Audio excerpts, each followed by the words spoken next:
అన్న ముందుగా తెలంగాణలో మరో పార్టీకి స్పేస్ ఉంది అని చెప్పేసి చాలామంది చెప్పుకుంటున్నారు. ఆ స్పేస్ను ఫుల్ఫిల్ చేయడానికి కవిత రాబోతా ఉందని కూడా అనుకుంటా ఉన్నారు. నిజంగా కవితతో సాధ్యమవుతుందా? తెలంగాణలో స్పేస్ ఉన్న పొలిటికల్ పార్టీ స్పేస్ ఉన్న విషయం మాత్రం యాక్సెప్ట్ చేయాల్సిందే, వాస్తవమే. అది ఇప్పుడే కాదు, తెలంగాణ రాష్ట్రం రాక ముందు నుంచి కూడా బీఆర్ఎస్ ఫెయిల్యూర్స్ ఉన్నప్పటి నుంచి కూడా ఉంది. మొన్న రాష్ట్రం వచ్చిన తర్వాత కూడా టీఆర్ఎస్ నుంచి బీఆర్ఎస్ అయిన తర్వాత కూడా మళ్ళీ ఉండే.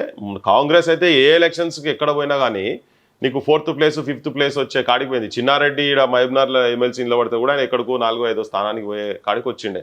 కాంగ్రెస్ అందరు జనం మర్చిపోయే సిచ్యువేషన్లో కేసీఆర్ మీద వచ్చినటువంటి వ్యతిరేకత, ఆయన మిస్రూల్కి వచ్చినటువంటి వ్యతిరేకత మీద ఆ ఓట్లు ఎటుయాలను అర్థం కాక ఒక 3-4 నెలల టర్న్ అయ్యి అది కాంగ్రెస్ ఒక రాజకీయ పార్టీకి ఉండే వరకు ఆల్టర్నేట్ నీకు వేరే పార్టీ లేక కాంగ్రెస్ కేసీఆర్ అంతే తప్ప కాంగ్రెస్ ఏదో చేస్తుందనే ఆలోచన జనం కూడా ఎక్కడ లేకుండే బీజేపీకి వెళ్ళకి టేసారు అంతనే. సో ఇప్పుడు కూడా కాంగ్రెస్ వచ్చిన కాంగ్రెస్ ఎక్స్పెక్టేషన్స్ తగ్గట్టుగా వీళ్ళు కూడా జనంకు ప్రాపర్గా రూల్ చేస్తలేరు కాబట్టి ఇప్పుడు కూడా స్పేస్ ఉంది. అది కవిత ఫుల్ఫిల్ చేస్తా అనేది మాత్రం అది ఉట్టి బేకారం ముచ్చట, అది పగటి కళలు కంటున్నట్టే. ఒకవేళ అట్లా వాళ్ళు అనుకునేది ఉంటే జనం అనుకున్న వాళ్ళు. ఈ మధ్య కాలంలో ఆమె నోటి నుండి అనేక ఆనిముత్యాలు రాలుతూ ఉన్నాయి. ఒకటి, సామాజిక తెలంగాణ 10 ఏళ్ళు దాటినా సామాజిక తెలంగాణ రాలేదు. మరొకటి, బీసీలకు అన్యాయం జరుగుతూ ఉంది, బీసీల పక్షాన నేను నిలబడతా అని చెప్పేసి కల్వకుంట్ల కవిత అనడం, పులే విగ్రహాన్ని అసెంబ్లీలో పెట్టాలని చెప్పేసి నినాదాలు ఇవ్వడం, ఇవన్నీ కూడా చూస్తూ ఉంటే బీసీల ఓట్లు కావచ్చు, బీసీ మూమెంట్ ఉంది, దాన్ని మొత్తం నేను డైవర్ట్ చేసుకుంటా అనే కోణంలో ఆమె కనిపిస్తూ ఉంది. నిజంగా బీసీల అమ్మాయి వైపు చూసే ఆలోచనలో ఉన్నట్టు అనిపిస్తూ ఉంది అని చెప్పేసి కొంతమంది అంటూ ఉన్నారు. వాస్తవమేనా? లే కాదు, అట్లా జరగదు అది. ఓకే, తుర్కోలు లేని దగ్గర దుదేకులు సయ్యదులు అన్నట్టు అసలు తుర్కోలు లేనప్పుడు వీళ్ళే ఉంటారు పెద్ద మనుషులు లెక్క. కానీ వెనకటి కాలం కాదు, ఇప్పుడు చాలా మారిపోయింది, మొత్తం కాలం మారిపోయింది.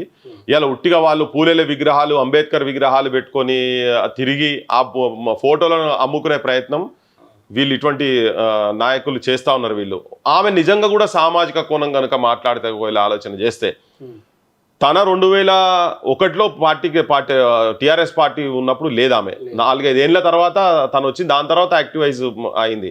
సో ఈమె రాగానే ఈమె ఎంపీ అయింది టీఆర్ఎస్కి వెళ్ళి, మళ్ళీ ఎమ్మెల్సీ, ఇప్పుడు ఎమ్మెల్సీ ఉన్నది. ఆమె సామాజిక న్యాయమే కనుక నిజంగా తనకు ఉన్నది అని అనుకుంటే, తన చేయాలనుకుంటే ఆమె తనకన్నా ముందు వచ్చిన వాళ్ళకి ఆ పదవులు రావాలి కదా. మరి ఆ పదవుల గురించి వాళ్ళకు రావాలని చెప్పి కొట్లాడేది ఉండే. సరే అప్పుడు తీసుకున్నా, ఇప్పుడు నాకున్న పదవి నేను రాజీనామా చేసి నేను ఇంకో మహిళకి ఇస్తా, నేను నా జీవితంలో వార్డు మెంబర్ కూడా, సర్పంచ్ కూడా, ఎంపీటీసీ జెడ్పీటీసీ కూడా నేను నిలబడా, నేను ఎమ్మెల్యేగా నిలబడా, ఎంపీగా నిలబడా, సరిపోయింది, నాకు వచ్చిన సామాజిక న్యాయం నాకు జరిగిపోయింది, కేసీఆర్కు పుట్టినందుకు నాకు వచ్చే సామాజిక న్యాయం జరిగిపోయింది, తెలంగాణలో మహిళలకు ఇంకా ఈక్వల్గా రావాలి అనే లైన్ కనుక తీసుకోవాలి. ఆమె వాళ్ళ నాయన మంత్రి మండలిలో ఒక్కరిని కూడా ఆడోళ్ళని లేకుండా పెట్టినప్పుడు ఈమె మాట్లాడనుండే. అప్పుడు ఎక్కడ పోయింది సామాజిక న్యాయం, ఎక్కడ పోయింది?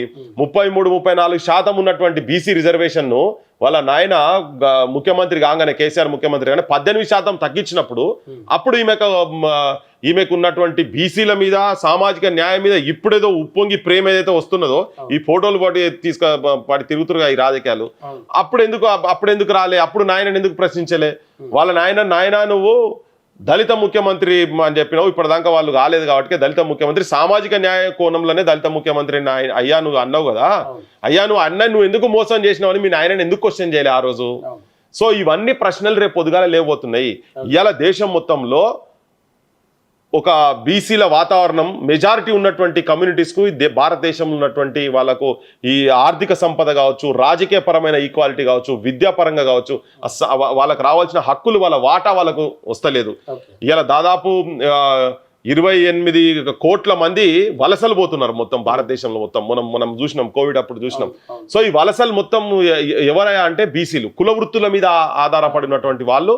వాళ్ళ వృత్తులు పోయి, ఉపాధి పోయింది, ప్రత్యామ్నాయం లేక ఇవాళ ఎక్కడెక్కడికో వలసలకు పోయే జీవితాలు ఉన్నాయి కదా, వాటన్నిటి మీద ఒక చర్చ జరుగుతున్నది. ఈ సామాజిక వర్గాలకు మల్టీనేషనల్ కంపెనీస్ ఎప్పుడైతే ఇక్కడికి వచ్చి కంపెనీస్ ఎస్టాబ్లిష్ చేసిండ్రో, చేతి వృత్తులు మొత్తం సర్వనాశనం అయిపోయినాయి అని చెప్పి వచ్చిందో, అప్పటి నుంచి వచ్చింది. రాజ్యాధికారంలో కూడా మన వాటా ఎక్కడ ఉన్నదని చెప్పి ఎడ్యుకేట్ అవుతున్నారు కాబట్టి ఇలా కేంద్ర ప్రభుత్వం కూడా రిజర్వేషన్ విధానాన్ని వ్యతిరేకించిన పక్కకు పెడితే కుల గణన కూడా చేయము అన్నోళ్ళు ఇలా ఒత్తిడికి వచ్చి కులగణన చేసే పరిస్థితికి వచ్చింది.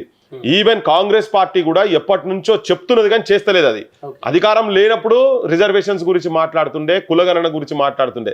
సో భారతదేశంలో మొట్టమొదటిసారి స్వతంత్రం వచ్చిన తర్వాత కులగణన వచ్చేటువంటి పరిస్థితులకు నెట్టేయబడ్డది కాబట్టి ఇలా కవిత అటువంటి వాళ్ళు ఇటువంటి వాళ్ళు కూడా ఇదే నినాదాన్ని కనుక తీసుకపోతే మాకు మళ్ళీ ఉన్న అధికారంలో ఉండేటందుకు మాకేమైనా అవకాశం దొరుకుతుందేమో అని ఒక ఆశ పుట్టి వీళ్ళందరికీ ఓ సామాజిక కోణం అని చెప్పని వచ్చే ప్రయత్నం ఇటువంటి వాళ్ళు చేస్తారు. నిజంగా తెలంగాణ ఉద్యమకారులు కావచ్చు, తెలంగాణ ప్రజలు కూడా సామాజిక తెలంగాణ అయితే కోరుకురు. కేవలం భౌతిక తెలంగాణ వచ్చిందన్నది వాస్తవం. సామాజిక తెలంగాణ రావాల్సిన అవసరం ఉంది. నిజంగా ఆ పాయింట్ని మేము క్యాచ్ చేసుకుంటుంది అనుకోవచ్చు రాజకీయంగా. బరాబర్ ఆశ పడుతున్నది, ఆశ పడుతున్నది. వాళ్ళ లోపల ఉన్నటువంటి ఇంటర్నల్ స్ట్రగుల్తో కూడా, కుటుంబంలో జరుగుతున్నటువంటి విభేదాల దృష్ట్యా కూడా ఇదేదో మంచిగా ఉన్నది, ఇది పట్టుకొని బయటికి పోదామని చెప్పని ఆలోచన ఉన్నట్టున్నది ఆమెకు. కానీ ఎస్, భౌగోళిక తెలంగాణ అన్నప్పుడే సామాజిక తెలంగాణ అనే వాయిసెస్ చాలా చాలా వచ్చిండే. అందరికీ సమానమైనటువంటి వాటా రావాల్సిందే అని చెప్పని జరుగుతూ ఉండే. మేము కూడా దాని గురించి మాట్లాడిన వాళ్ళమే. సో కొంతమంది ఈవెన్ జయశంకర్ సాబ్లా అసంటోళ్ళు కూడా మొదలైతే భౌగోళికం రాని అని చెప్పి, మరి దాంట్లో మన పాత్ర ఏందనేది మన మోటోళ్ళు కూడా మాట్లాడినటువంటి ఉదంతాలు చాలా ఉన్నాయి. సో ఇలా సామాజిక తెలంగాణ రావాలి. కానీ ఈమె ఎవరు అసలు సామాజిక తెలంగాణ గురించి మాట్లాడేది? కవిత ఎవరు మాట్లాడేందుకు? కవిత ఏ వర్గాలకెళ్ళి వచ్చింది? దోపిడీ చేస్తున్నటువంటి కులాల వర్గాలకెళ్ళి వచ్చిందా తన? ఈమె తుపాకీ బట్టి నేను అగ్రకులాలకెళ్ళి వచ్చినా కానీ నేను పేదోళ్ళ గురించి పనిచేస్తాను, నా జీవితాన్ని, నా కుటుంబాన్ని, నా సంసారాన్ని, నా తల్లిదండ్రులను అన్న వదిలిపెట్టి నా జీవితం మొత్తం త్యాగం చేస్తున్నా అని చెప్పని అగ్రకులాలకెళ్ళి పోయి అన్నలలా తిరిగినట్టు కాదు కదా ఈమె. ఎమ్మెల్సీ ఉండుకుంటా ఈమె కేసీఆర్ కూతురే, ఈమె అర్హత, ఈమె అంత తప్ప వేరే అర్హత లేదు. ఈమె కూడా నాకు ఏమొద్దు, ఇప్పటి నుంచి ఈ రోజు నుంచి నాకు ఏ పదవద్దు, ఏది ఉన్నా కానీ ఈ వర్గాల గురించి నేను కొట్లాడతా, నాకు ఉన్నటువంటి పతారా పలుకుబడంతా ఈ వర్గాలకు బీసీలు, ఎస్సీలు, ఎస్టీలే కావాలి. నేను ఎప్పుడు నా జీవితంలో నాకు, నా కుటుంబాలకు, నా భర్తకు, నా పిల్లలకు కూడా, నా తరానికి కూడా ఎవరికి కూడా అధికారం వద్దు అని కనుక మేము భీష్మించి కనుక అది వచ్చేది ఉంటే అప్పుడు నిజంగా ఎవరన్నా ఆమె దిక్కు చూస్తారు. నువ్వు ఉన్నాయన్ని మొత్తం అందరు చేసిన అన్ని చూసి కుప్పకాడికి వచ్చి బస్తాలు నింపిన తర్వాత, వడ్లు బస్తాలు నింపిన తర్వాత ఎతకపోయేటందుకు, దొంగలు పడ్డట్టు ఈమె ఇప్పుడు వచ్చి అందరు తయారైతే, ఇప్పుడు బీసీల దగ్గర పైసలు కనుక నా దగ్గర పైసలు నేను చూపిస్తుంది ఏడపోయినా కానీ ఈమె బొమ్మలు పెట్టుకొని బీసీల మీటింగ్ ఈమెకేం సంబంధం?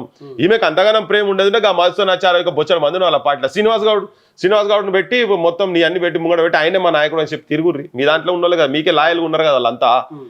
మీతో తిరిగి పాపం వాళ్ళు కూడా చాలా తప్పులు చేసిన వాళ్ళే. కానీ ఏం చేస్తాం మరి, కానీ కర్మ వాళ్ళని బట్టి వాళ్ళ న్యాయం కావాలని చెప్పండి. అటువంటి కనుక చేసేది ఉంటే నమ్ముతా, లేకపోతే నిజంగా కవిత నూతన పార్టీ పెడితే ఎట్లా ఉండబోతుంది? అట్టర్ ఫ్లాప్ అవుతుంది, ఫ్లాప్ షో.